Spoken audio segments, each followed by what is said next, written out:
What's up, everyone? Welcome back to our channel, your go-to real estate resource for Harrisonburg and the Shenandoah Valley. I'm Brad Cohen with Connexa Real Estate, and today we're diving into a fascinating comparison between the 8 opportunistic housing markets for investors in 2024 and our local market here in Harrisonburg. Let's get started.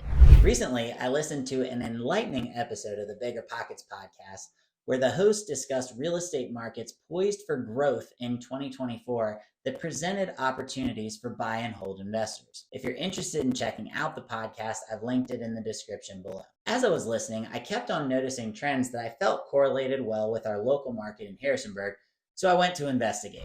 They highlighted several key markets with strong fundamentals, emphasizing affordable pricing, population growth higher than the national average, and potential for cash flow. All the markets investigated had solid economies, good employment opportunities, prices were generally appreciating, but still below the median home price nationally, which stands around $400 to $440K depending on how you source your data.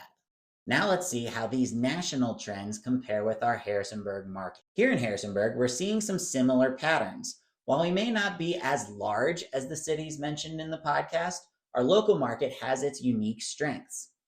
First, affordability.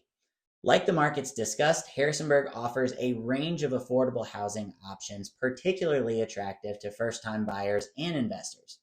In comparison to national trends, our median home price sits at $330K, which is about $70 to $100K lower than the national median. So check, got that one. Regarding population growth, Harrisonburg has been experiencing steady growth thanks to our vibrant community and the presence of institutions like James Madison University. Our average growth of around 1.8% year over year over the last 10 years is slightly above the national average, and this growth impacts our housing demand similar to the trends we've seen in cities like Tuscaloosa and Joplin mentioned in the podcast. Now let's talk about investment opportunities. The podcast highlighted the potential in college towns and areas with growing economies. In Harrisonburg, with JMU as a central hub, there's consistent demand for rental properties, making it a potentially lucrative market for investors. The per-door rental rate that is heavily driven by student housing keeps our median rent higher than a lot of markets. Also good news for investors. Now, the golden rule for buy and hold investing has always been the 1% rule, which essentially says that whatever the acquisition cost, you should be able to get 1% of that in median monthly rent.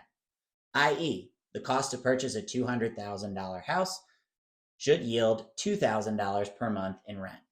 Now, the podcast clearly discussed that has gotten increasingly difficult over the last few years and more rare. So anything more than 0.5% is generally seen as good for a buy and hold. While it's hard to determine median rent because of the variety of ways to pull in that data, in looking at an average 3-bedroom rental, the rent was between $1,450 and $1,700.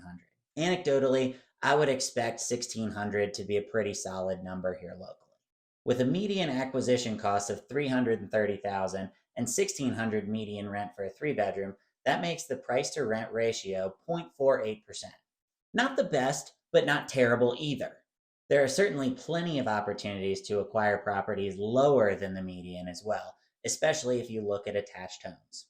Other points discussed in the podcast were growth in rents, college towns, especially those in reasonable travel proximity to a major metro area, areas with a great quality of life, low unemployment, low vacancy rates, and stable employers such as manufacturing and healthcare. That all sounds like Harrisonburg to me. So, is Harrisonburg a sneaky good market to make a great buy and hold investment in 2024? You tell me. Whether you're a local investor or looking to buy your first home in Harrisonburg, understanding these national trends can give you a broader perspective on our local market. If you have any questions or need more insights, feel free to reach out. Don't forget to like, share, and subscribe for more updates. Thanks so much for watching. I'm Brad Cohen with Connexa Real Estate. See you next video.